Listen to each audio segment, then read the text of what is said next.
أعوذ بالله من الشيطان الرجيم بسم الله الرحمن الرحيم رب اشرح لي صدري ويسر لي أمري واحلل عقدة من لساني يفقهوا قولي رب زدني علما. Bismillah ar-Rahman ar-Rahim. Today we are going to start with verse number 101 of Surah Al-Anaam, that is the cattle, which is the 6th surah of the Quran. Bismillah ar-Rahman ar-Rahim. Badi'us samawati wal ard Anna yakunu lahu waladun wa lam takun lahu sahibatun wa khalaqa kulla shay'in wa huwa bi kulli shay'in alim. He is the originator of the heavens and the earth. How can there be a child for him when he has no spouse? He has created everything. He is the all-knowing. The word here for Badi, the translation is originator. Badi is one of the 99 beautiful names of God, or also known as the divine names, and it means that creator who does not need any kind of preparation, nor does he need any model to copy, no planning, and nor does he need any existing material for that particular creation. So he is the original creator, he is the originator of the heavens and the earth. So how can there be a child from him when he has no spouse? Since people were saying all kinds of things about God having a son, that is, the Christians believe that Jesus Christ was the Son of God, and the idol worshippers of Makkah believed that the angels were the daughters of God, and they said that God had married a female jinn, and from that marriage they had daughters, and these angels were the daughters of God. But here it is said, how can there be a child when he has no spouse? He has created everything. He is the all-knowing. ذَلِكُمُ اللَّهُ رَبُّكُمْ لَا إِلَهَ إِلَّا هُوَ خَالِقُ كُلِّ شَيْءٍ فَاعْبُدُوهُ وَهُوَ عَلَى كُلِّ شَيْءٍ وَكِيلٌ. This is God, your Lord. No one is worthy of worship except Him. He is the creator of everything. So worship Him, for He is the caretaker of all affairs. Not only is He the creator and the originator, but He is also the caretaker. He takes care of His creation after He has created them. And He also takes care of the provision. He provides for the provision of all of His creatures. And in another verse it is said that all those creatures for whom you do not provide any provision, we provide for them. And if we look at the birds, mostly they're flying high in the sky or sitting on trees. So where do they get their provision from, their food from? Sometimes you see them pecking at something, like in the mud or on the grass, and you can't see any grains or anything, but somehow they're able to find their food in it. La tudrikuhul absar wa huwa yudrikul absar wa huwa al-latiful khabir. No vision can reach Him, but He reaches all vision. He is the subtle one, the ever-aware. Now, according to some commentators, this vision does not mean physical vision, but means an eye of the heart which can see God. This, of course, is the Sufi perspective. And you will also notice that two of the divine names, subtle, the subtle one, ever-aware, these are often paired together. So, according to some commentators, it seems obvious that subtlety and knowledge, being aware of everything, having the knowledge of everything, somehow, there is a relationship between these two things. And the way I understand it is this, that before passing a judgment, God will consider the background behind the deed, and that will be His subtlety. He knows, He has the knowledge that so-and-so has committed this crime, but He will also look at the background to see why that person, was he forced to do it, or what was the reason that he committed that certain crime. This reminds me of a certain case in which the second Khalifa, Hazrat Umar, during his time, people caught a man and they brought him to the Khalifa and said, this man stole food, he stole some bread, so please punish him. Some even said, chop off his hand or something. So the Khalifa was sure, he asked that man, did you do this? And he said, yes. So now he was sure that this man had stolen something, but he did not pass the judgment at once. He said, Why did you do it? And the man said, because I'm a visitor, I'm a traveler, and I was hungry I didn't have several meals, and no one in this habitation offered me any food. So I was forced to steal. So the Khalifa said, you people are more deserving of the punishment than this person. So this is the subtlety of passing a judgment, that you go into the details. So here the divine names Latif and Khabir, Al-Latif and Al-Khabir go together. So no vision can reach him. What is the meaning of this? In Surah Al-Qiyamah, that is the 75th Surah of the Quran, verses number 22 and 23, it says, many faces that day will be bright, gazing expectantly towards their Lord. That means on the day of judgment, those who will be going to heaven, their faces will be brightened up with the light of Nur, and they will be gazing expectantly towards their Lord. That means they will be able to see their Lord on the day of judgment. So here this statement, no vision can reach him, is by some commentators taken to mean that in this world, with these eyes, we cannot see God. So much so that even Prophet Moses, Hazrat Musa, he wanted to see God because God had already spoken to him. So now his curiosity was also aroused and he wanted to see God, and he requested God if he could look at him. And he said, he got the reply that you will not be able to see me, but look at this hill or this mountain, and I'll put a ray of light on this, and if you are able to bear it, then you can be sure that you will be able to see me. But when that was done, the hill broke into pieces and Hazrat Musa fainted. That means no matter how spiritually elevated you are, it's not possible for most people in this world to see God. And also there is a hadith which says, verily you will see your Lord on the day of resurrection as you see the moon when full and the sun when unobscured by clouds. This also is meant for those people who believed and they did all the right things, at least they tried to do all the right things that they were supposed to do, and then that will be their reward. In Surah Al-Mutaffifin, that is the 83rd Surah of the Quran, verse number 15, it is said, their Lord will be veiled from them that day. And who is the they that is being referred to? They are those who denied the meeting. They are those who denied the existence of the one God, and they denied the meeting with the Lord on the day of resurrection. According to some commentators, seeing God will be possible in the next life only, and it will be a reward for the virtuous.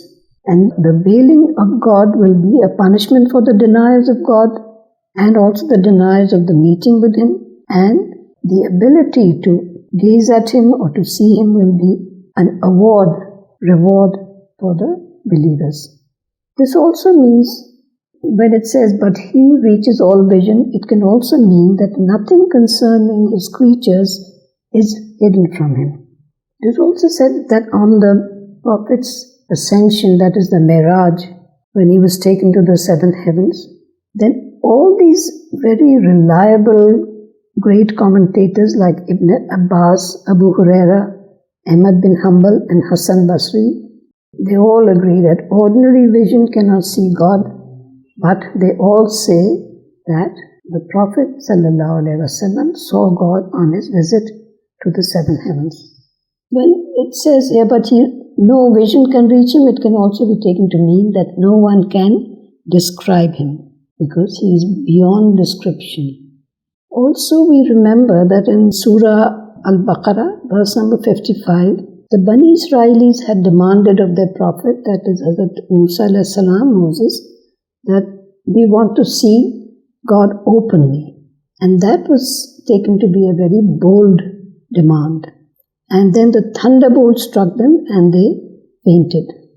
Since God transcends all forms, it is not possible to see Him because what we can see with these eyes is some kind of a form. قَدْ جَاءَكُمْ بَصَائِرُ مِنْ رَبِّكُمْ فَمَنْ أَبْصَرَ فَلِنَفْسِهِ وَمَنْ أَمِيَ فَعَلَيْهَا وَمَا أَنَا عَلَيْكُمْ بِحَفِيظٍ. There have come to you clear proofs from your Lord. So the one who sees will benefit his own soul, and the one who is blind will harm his own soul. Say, again, the Prophet is being asked to say, I am not a protector over you. This is repeated over and over in the Quran. وَمَا أَنَا عَلَيْكُمْ بِحَفِيظٍ. That means, I am not supposed to protect you, I am not a keeper, I am not your keeper. And this means, I will only give you the message that has been given to me, but I cannot force you or oversee your beliefs. Now here, قَدْ جَاءَكُمْ بَصَائِرُ مِنْ رَبِّكُمْ. Basair, Basara, Apsara, all these words, these refer to the sight, but in different contexts has been interpreted differently. Here, Basair has been taken to mean the eye of the heart, or the light of the heart, or insight, which means guidance, which leads to the truth. Some commentators have taken this to mean as the signs of God, which we have discussed so often. وَكَذَلِكَ نُصَرِّفُ الْآيَاتِ وَلِيَقُولُوا دَرَسْتَ وَلِنُبَيِّنَهُ لِقَوْمٍ يَعْلَمُونَ. This is how we expound in various ways the signs, that is, the signs of the oneness of God, so that they would say that you have taught well, and so as to make it clear for the people who have knowledge.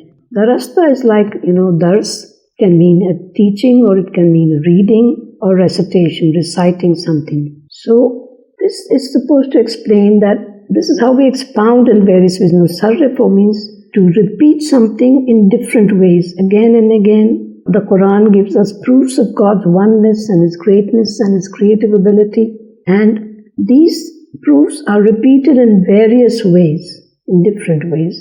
So this is how we expound in various ways the signs of the oneness of God, so that they would say that you have taught well, and so as to make it clear for the people who have knowledge. So the people who have knowledge are the people who believe, they understand, and they would also appreciate the fact that the Prophet ﷺ has taught so well.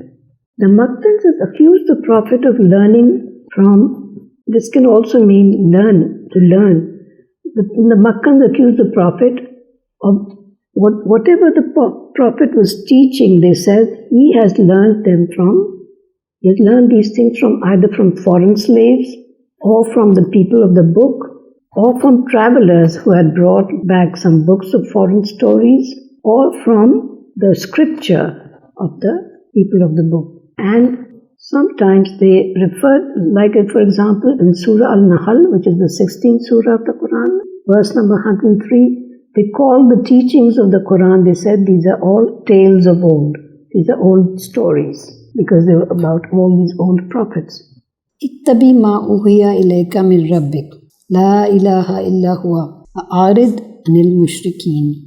Follow that which has been revealed to you by your Lord. There is no one worthy of worship but He, and turn away from the polytheists. So the Prophet as well as his followers are asked to be steadfast on the teachings of the revelation that the Prophet is receiving, and to be very sure about the main fundamental belief that there is no one worthy of worship but He, La ilaha illallah, and turn away from the polytheists. That is, give them the message, but don't get into any arguments with them, and don't tarry along with them, because then they will try to mislead you. Of course, no one could mislead the Prophet, but this is for the whole Ummah. وَلَوْ شَاءَ اللَّهُ مَا أَشْرَكُوا وَمَا جَعَلْنَاكَ عَلَيْهِمْ حَفِيظًا وَمَا أَنْتَ عَلَيْهِمْ بِوَكِيلٍ. If God had willed, they would not have worshipped other gods with Him. We have not appointed you a keeper over them, and neither are you their advocate. So here God is saying that I do not force people to come to belief. If God had willed, if He had wanted to, they would not have worshipped other gods. That means God could have forced them, but this is not a part of His wisdom or His plan. He just wants them to be informed about the basics of the beliefs. And then they are given a choice. Now, who are the creatures who are given a choice? The human beings are given a choice because they are, informed about, they are taught all these things through the prophets, and then they are told, you have the choice either to take this way or take the other way. And there are just two creatures who have been given a choice. These are the human beings and the jinn. Jinns are a parallel creation to human beings, but they have different qualities and characteristics. Now here it is said, if God had willed, they would not have worshipped other gods with him. Many commentators say that they here refers to some leaders of the people of Makkah, of the idol worshippers of Makkah, and their names are given as Walid bin Mughira, As bin Dail, Aswad bin Yavuz, Aswad bin Haris, and Haris bin Qais. They used to ridicule the Prophet and also his companions. They were the polytheists. And there were so many things, so many points they would bring out and say, how can you believe in this and how can you believe in that? But when you read the Quran thoroughly, you find that most of the nations of the prophets ridiculed them. And this is exactly what the people of Makkah were doing. So here it is said, if God had willed, they would not have worshipped other gods, which means all these people that have been mentioned and their followers, they would not have worshipped other gods if God had wanted to force them. But even the Prophet is told that we have not appointed you a keeper over them. That means you can't force them, and neither are you their advocate. So you can also not put in a good word for them. وَلَا تَسُبُّ الَّذِينَ يَدْعُونَ مِن دُونِ اللَّهِ فَيَسُبُّ اللَّهَ عَدْوًا بِغَيْرِ عِلْمٍ كَذَلِكَ زَيَّنَّا لِكُلِّ أُمَّةٍ عَمَلَهُمْ ثُمَّ إِلَى رَبِّهِمْ مَرْجِعُهُمْ فَيُنَبِّئُهُم بِمَا كَانُوا يَعْمَلُونَ. Do not speak ill of those that they worship instead of God, as they might speak ill of God out of spite and sheer ignorance. This is how we have made their deeds seem attractive to every nation. Then towards their Lord is their return, when He will let them know what they used to do. So here the believers, in some commentaries you also find that some believers also used to badmouth the idols of the idol worshipper. So the believers are also being told here, do not speak ill of those that they worship instead of God. Why? Because they might retaliate and start speaking ill about God. And also the believers are asked not to get into any arguments concerning the gods of the unbelievers. There is a chance that the unbelievers might badmouth God out of sheer ignorance and spite. The person who started or carried on with such an argument would be responsible for this grave sin. Also in the same surah, verse number 68 has also the same theme. So here we had, in the last verse we had read that the human beings and the jinn are given a choice, and the choice becomes the reason for the high station and the deserving of paradise. Because when you select the right path, and you keep trying to do all the good things that you're supposed to do, then you are heading towards paradise. And here human beings don't really always realize what a high potential of spirituality they have been given. But we should look at the case of the first human being and the first prophet, that is Prophet Hazrat Adam alayhi salam, that is Adam. Even before he was created, when God had made him out of clay, He asked all the angels to bow to him, to do sajda to him. Not just bow, but to do sajda to him. Sajda, normally we are told that sajda is meant only for God. You cannot do sajda to anybody else. Prostration is the word for sajda. So that means if a person comes to believe and he keeps progressing, he keeps improving himself in his deeds and his faith, then he has the potential to reach the station where even the angels would have to do sajda to him, to prostrate to him, to bow to him.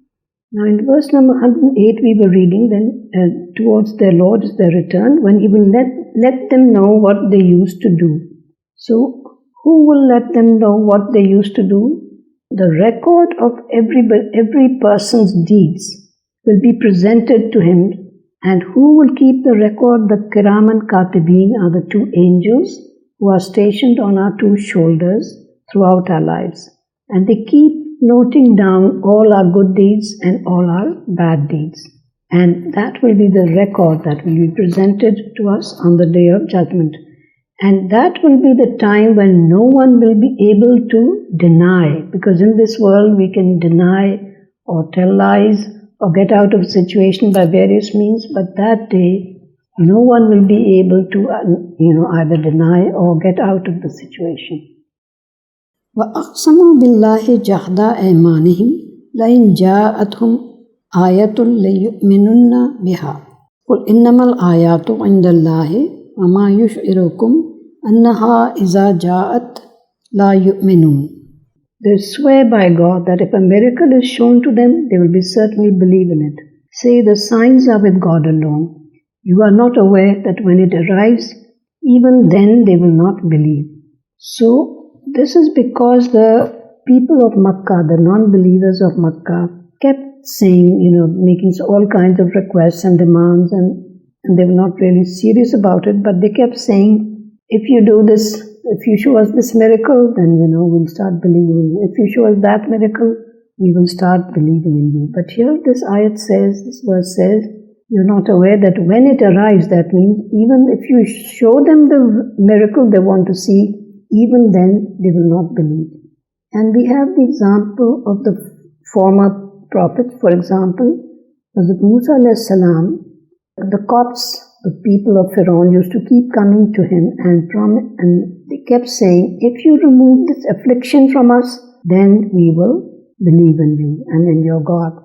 And because they were sent with various afflictions which were also like miracles, because a miracle can be something good or it can be something bad, in the sense that it can bring about some affliction. So, like for example, at one time, there was blood in all the vessels that they had, and they just could not eat or drink or do anything of the kind. So, and also at one time there were lice in everything. So whenever they were afflicted with such things, they would come running to Prophet Musa alayhi salam and promising him that if you can remove this affliction from us, then we will believe in you. But as soon as that was removed, they went back to their old ways. Besides that, we have been told many times, the Prophet himself has said this in the Quran. Whenever he was asked to show a miracle, he said, I am just a mortal like you. That means I am a human being. But we must not keep repeating this, that the Prophet is just a mortal like us, because some people do that. The Prophet was a mortal, but when he says this, he says it together with something else. He says, Ana bashrum mislukum yuhya ilayya. That means, I'm a mortal like you, I received the revelation. Without any punctuation, he goes on to say, I received the revelation. Which means that he is really not like us at all, because none of us can receive the revelation. He is a chosen prophet of God. But he doesn't have, no prophet has the power to bring about a miracle on his own. For example, the Makkans used to say, if you have been to Makkah for Umrah or Hajj, you have seen the mounts of Safa and Marwa. And the Mount Safa has now become, because they keep raising the ground, that is, a very small part of it left to be seen now, but it used to be quite high mountain. And they used to say, we will believe in you if you turn this whole mountain into gold. And at one time, the Prophet started to pray for this miracle. But because he knew that it was possible, but Jibreel alayhi salam appeared and he informed him that they will not, in fact, he informed them they will not believe in even after seeing the miracle, and then they will deserve the severest punishment. That is, they will be wiped out from the face of the earth. Also, the polytheists of Makkah used to come to the Prophet and say, okay, so you say you are a prophet. Now, Musa had a staff, he had this stick with which he performed many miracles. And Isa could bring the dead back to life. And the Samud had a she-camel, which was also a miracle. So we want you to bring us a sign. And then the Prophet asked them, what miracle would you like? And then they said, we want you to turn this hill into gold. And of course, When he started to pray, then Jibreel a.s. informed him that they will not believe and then they will be totally destroyed. وَنُقَلِّبُ أَفْئِدَتَهُمْ وَأَبْصَارَهُمْ كَمَا لَمْ يُؤْمِنُوا بِهِ أَوَّلَ مَرَّةٍ وَنَظُرُهُمْ فِي طُغْيَانِهِمْ يَعْمَهُونَ. We will turn away their hearts and their eyes the way they did not believe in it the first time, and we will abandon them to wander distracted in their rebellion. Turn away their hearts and their eyes the way they did not believe in it the first time. This means that every nation, every person is given a reprieve, a time limit in which that person or nation is supposed to come to believe. And during this time, all kinds of messages are sent to them and all kinds of things are tried with them so that they will come to believe. But when their respite is over, then they have lost everything. And here it is said, we will abandon them to wander distracted in their rebellion. We will let them do as they wish, and then of course they will be caught on the day of judgment. وَلَوْ أَنَّنَا نَزَّلْنَا إِلَيْهِمُ الْمَلَائِكَةَ وَكَلَّمَهُمُ الْمَوْتَى وَحَشَرْنَا عَلَيْهِمْ كُلَّ شَيْءٍ قُبُلًا مَا كَانُوا لِيُؤْمِنُوا إِلَّا أَنْ يَشَاءَ اللَّهُ وَلَكِنَّ أَكْثَرَهُمْ يَجْهَلُونَ. Even if we had sent to them angels and the dead had spoken to them and we had gathered everything in front of them, they would still not have believed, except if God had so willed. But most of them are ignorant. So these things mentioned here in this verse 111 are the miracles that they were demanding, that we want the angels to come and talk to us. Sometimes they would say, why wasn't an angel sent as a prophet? And then also there was this other demand that the dead should speak to them, maybe their forefathers should come out of their graves. They said, since you say that on the day of resurrection, the dead will be raised again, so let us see the dead rising now and speaking to us. And even if we had gathered everything in front of them, they would still not have believed. Gathered everything, all the things that they were demanding, like, the hills being turned to gold, etc. So these were all the requests of the idolaters, but here it is said that even if their request had been granted, they would still not have believed. وَكَذَلِكَ جَعَلْنَا لِكُلِّ نَبِيٍّ عَدُوًّا شَيَاطِينَ الْإِنسِ وَالْجِنِّ يُوحِي بَعْضُهُمْ إِلَى بَعْضٍ زُخْرُفَ الْقَوْلِ غُرُورًا وَلَوْ شَاءَ رَبُّكَ مَا فَعَلُوهُ فَذَرْهُمْ وَمَا يَفْتَرُونَ. This is how we made for every prophet adversaries from the devils among humans and jinns, who secretly taught each other seemingly attractive things in order to deceive. If your Lord had so willed, they would not have done so. Leave them to their slandering. So this is the way it happened throughout history, that all the prophets were opposed. All the leaders of every nation, all the leaders of the nation of the prophet would become the prophet's enemies. And here they are called the shayateen al-insi wal-jinni. That means all the people, whether they are human beings or jinn, if they are following Satan, if they are following shaitan, then they are called the shayateen, the plural form of the word. So all these devils among the human beings and jinns who secretly taught each other, here the word yuhi is used, which is the same as wahi or inspiration or revelation, but when it comes from shaitan, it does not mean from heaven, but it comes from, one can say, from hell. So they were teaching each other all these seemingly attractive things. Zukhruf means something which is very attractive or decorated and people cannot resist them. So this is what happens, that in this world, so many things seem to be so attractive that one just cannot resist them. And if one does not believe, then one finds it even more difficult to stay away from them. So who is trying to deceive whom? The shayateen are deceiving, trying to deceive all the people that they can get hold of, especially the unbelievers. If your Lord had so willed, they would not have done so. Leave them to their slandering. So what is the slandering? The slandering is that the shayateen present things as being acceptable or permitted, and they sometimes say that this is a command of God. So that is the slandering in the name of God. وَلِتَصْغَى إِلَيْهِ أَفِدَةُ الَّذِينَ لَا يُؤْمِنُونَ بِالْآخِرَةِ وَلَيَرْضُوهُ وَلَيَقْتَرِفُوا مَا هُمْ مُقْتَرِفُونَ. So that the hearts of those who do not believe in the last day might be inclined towards the evil, and that they might prefer it, and so that they might continue to do what they have been doing.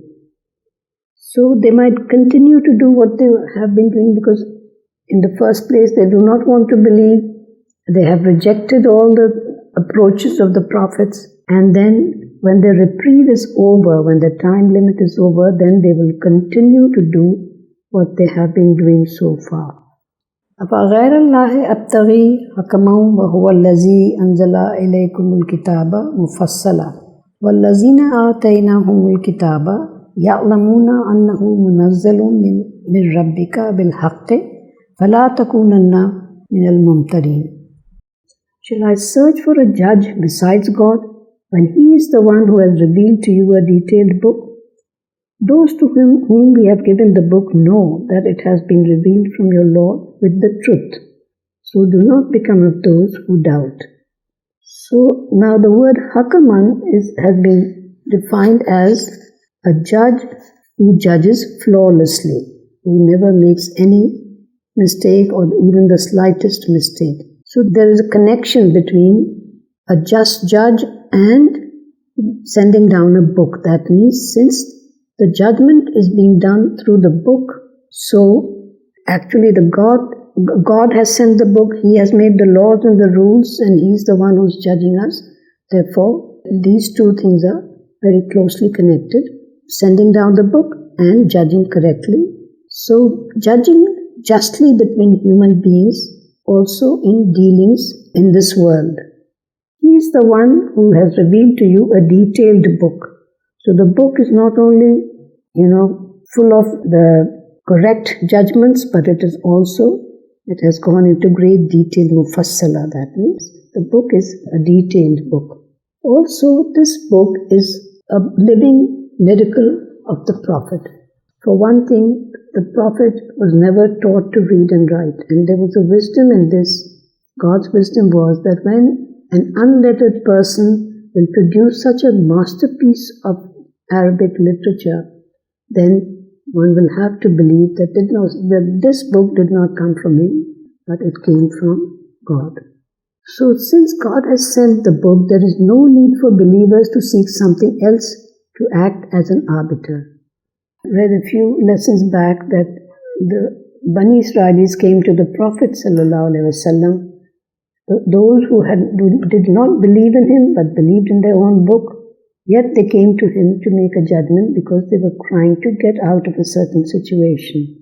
So here it is said that when God has sent a book to you, then it has all the details, and you do not need to find another judge besides God. Those to whom we have sent the book know that it has been revealed from your Lord with the truth.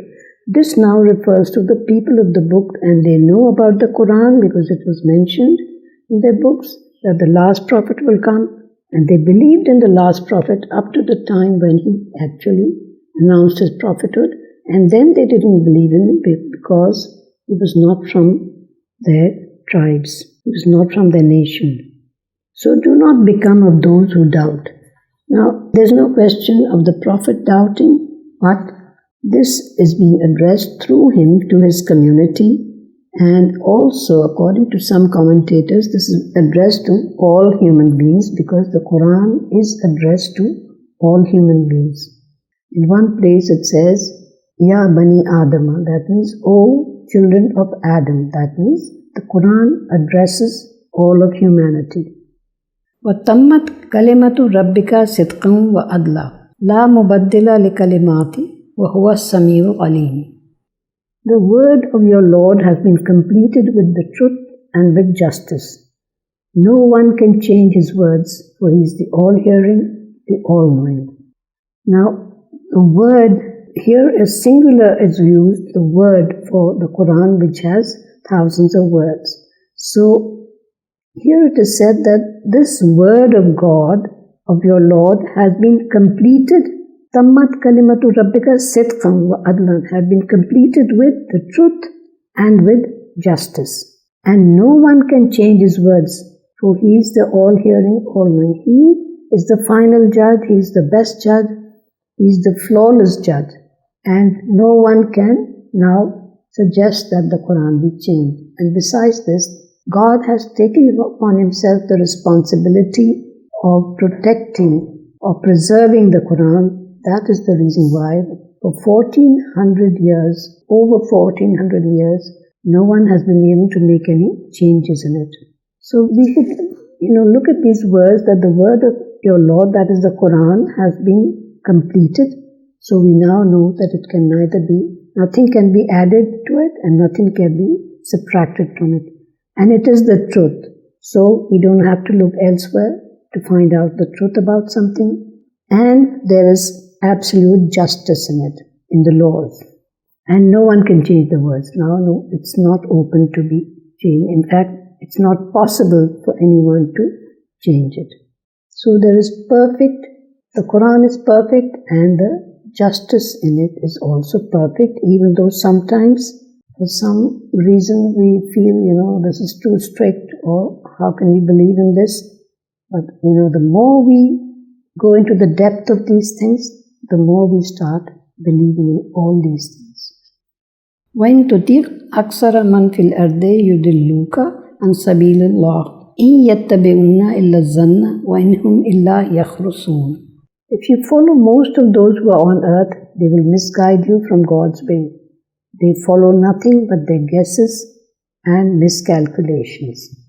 So most of the people on the earth follow their own guesses and their conjectures, and they, blindly follow what their forefathers, some of them follow what their forefathers had practiced, and therefore they are misguided and are led astray. And most of the people on earth are disbelievers. If you follow most of those who are on earth, they will misguide you from God's way. That means one should not look to other people to guide us, but we have the Quran and the hadiths of the Prophet, and that should be sufficient, not just for the believers, but for all mankind. Because I also think that when people criticize the Quran, this is a kind of vanity. They think that they are wiser than God, they're wiser than the Prophet, and they think that they can improve upon the laws and rules in the Quran. So they are miscalculating because of wrong and faulty beliefs and practices, and instead of acting on reliable knowledge and the truth, they are led astray. Inna rabbaka huwa alamu man yudillu an sabilihi wa huwa alamu bil muhtadin. That is, your Lord knows well who has deviated from the right path, and he knows well the rightly guided. Now, there is a background to this. Now, I'll read the next verse first. فَكُلُوا مِمَّا ذُكِرَ اسْمُ اللَّهِ عَلَيْهِ إِن كُنتُمْ بِآيَاتِهِ مُؤْمِنِينَ. So eat from that which has been consecrated at the time of slaughter in the name of God, if you believe in His revelations. Now, we are allowed to eat that which has been consecrated in the name of God. Now, both Allama Qurtubi and Tabari are of the view that this applies to all kinds of food. Like they say that even food that is not being slaughtered, it's not meat, anything else, that it should be consecrated with the name of God, which of course means that one should pronounce Bismillah ar-Rahman ar-Rahim before starting to eat food. But this here especially applicable to carrion, or the meat of an animal which has died of itself.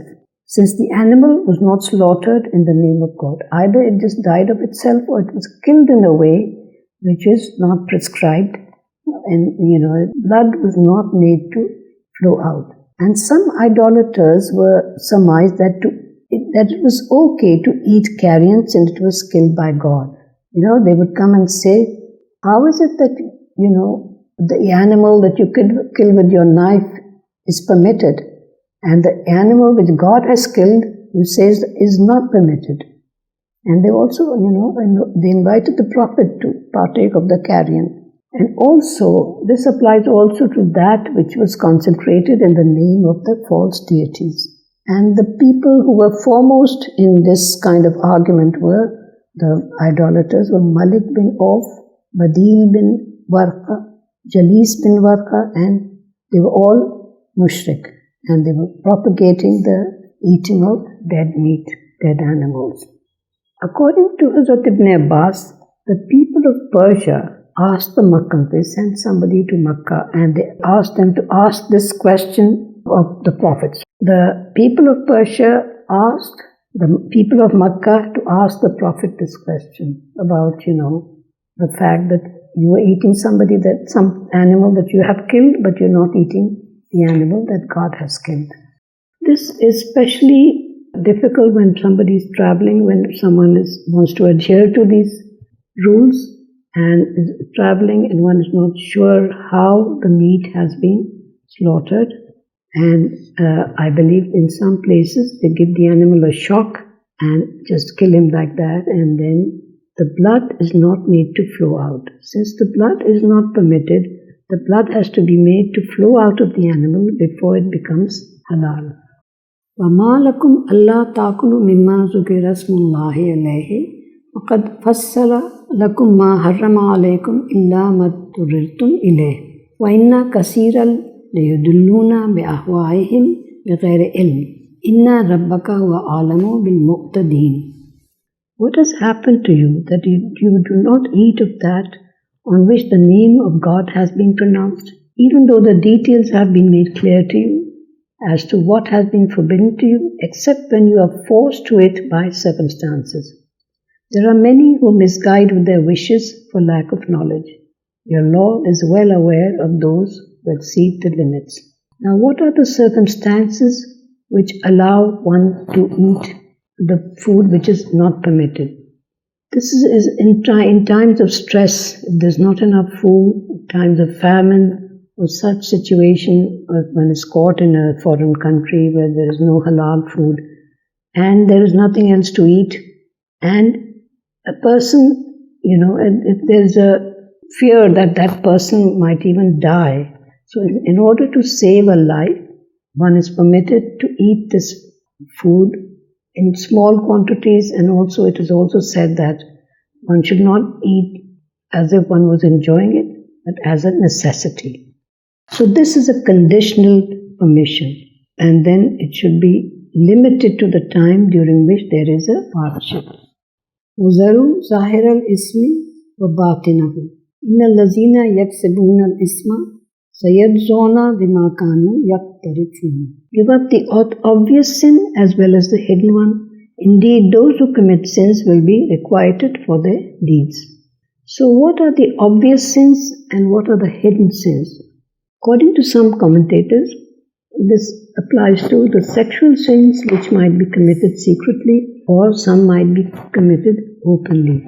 In Surah Al-Anaam, which is the 7th surah of the Quran, in verse number 33, the word fawahish is mentioned, and that means immoral or obscene acts. Here it says, verse number 33 in Surah Al-Anaam, that is the top of the wall, 7th surah, say, indeed my Lord has forbidden obscenity, whether it be obvious or hidden, and sin and rebellion without cause, and that you should assign partners to God, for which He has not sent down any proof, and that you should say about God what you do not know.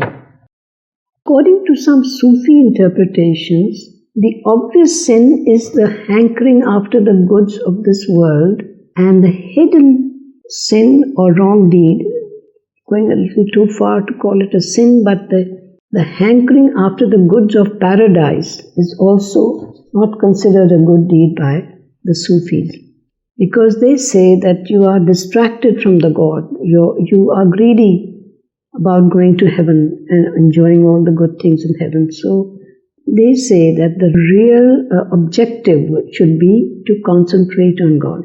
And the greatest desire of the Sufis is the meeting with their Lord. وَلَا تَأْكُلُوا مِمَّا لَمْ يُذْكَرِ اسْمُ اللَّهِ عَلَيْهِ وَإِنَّهُ لَفِسْقٌ. وَإِنَّ الشَّيَاطِينَ لَيُوحُونَ إِلَىٰ أَوْلِيَائِهِمْ لِيُجَادِلُوكُمْ وَإِنْ أَطَعْتُمُوهُمْ إِنَّكُمْ لَمُشْرِكُونَ. Do not eat of that on which the name of God has not been pronounced, as this is a breach of law. The devils inspire their friends to quarrel with you. If you follow them, you will become of the polytheists. Now the devils again are both from the jinn as well as the humans. They are the followers of shaitan. They are the shayateen. Again, the word shayateen is used here, the plural of shaitan.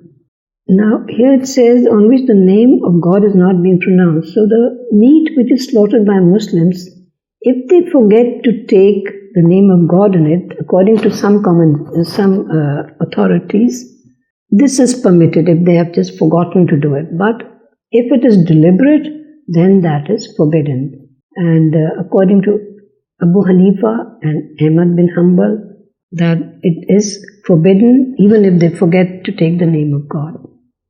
Now we should realize here that, some people say, what is this? Islam is always talking about haram, halal, haram, halal. Why is there such strictness in it, and what is the use of all these rules and laws? This is because anything which has been forbidden or which is haram or has been forbidden is that which usurps the rights of or harms an individual or a society. So I remember some time back, a long time back in fact, I once saw a TV interview of this very famous British singer whose name used to be Cat Stevens. And then he accepted Islam and he called himself Yusuf Islam. And the interviewer was trying to make him admit that, that there were too many strict rules and laws in Islam. And he said, so how are you going to deal with all these? Or something to this effect. He said, how are you going to deal with all these things? Everything is forbidden in your new religion. And the Yusuf Islam answered, no, everything is allowed, except for a few things which are forbidden. So when you look at it from this point of view, there are just a few things which are forbidden. And if you're living in a Muslim society where all these things are being practiced, then there's no problem at all. So there are just a few things which are forbidden, and most of the things are allowed. Now, concerning this, considering making your own halal and haram, this scholar Sadrul Afadil, he says, he who obeys the command of one other than God, it means that he has committed shirk. That means he is giving more importance to somebody else who has made a rule rather than giving the importance to the rule made by God. Allama Qurtubi also says that to consider God's haram as halal is shirk. To change the halal from haram or vice versa is shirk. So I think we can now stop here. I think our time is over, and inshallah next time we will carry on from verse number 122 of Surah Al-Anaam. That is the 6th surah of the Quran. A'udhu billahi minash shaitanir rajeem. Bismillahir rahmanir rahim. Rabbana atina fid dunya hasanatan wa fil akhirati hasanatan wa qina azaban nar wa adkhilna al-jannata ma'al abrar ya azizu ya ghaffar ya rabbil alameen. Bi-rahmatika ya arhamar rahimin. Ameen. Summa ameen. Thank you everyone for joining us, and inshallah we'll see you again next week. Allah Hafiz.